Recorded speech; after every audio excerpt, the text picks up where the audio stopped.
এই ভারতের মাটি হলো মুসলমানের বাপের পৈতৃক ভিটা।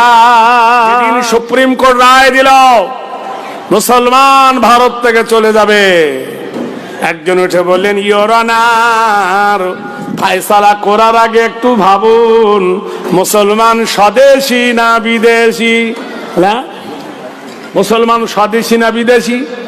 বলে আপনি বলুন কোনটায় দলিল নিবেন।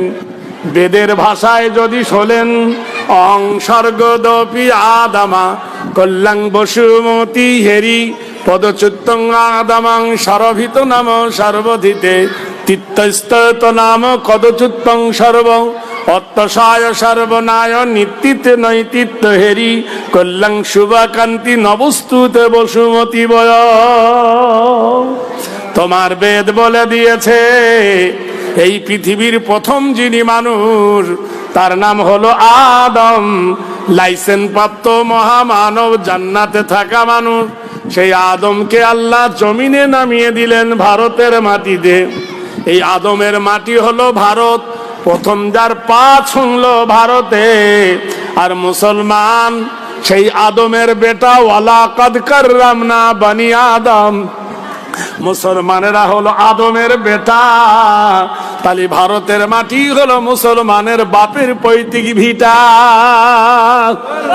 জোরে জোরে বলুন।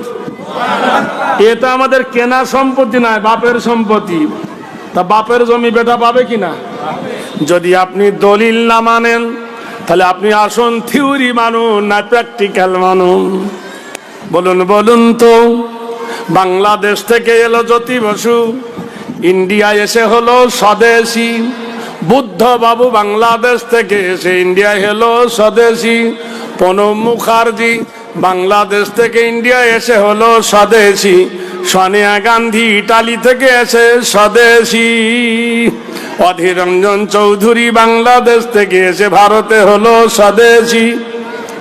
কুমার শানু বাংলাদেশ থেকে ইন্ডিয়া এসে হলো স্বদেশী।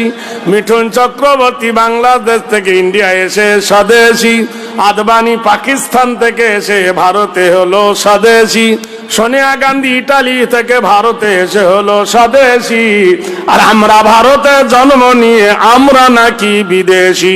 সিঙ্গাড়ার ভিতরে আলু ঢুকলো কি করে?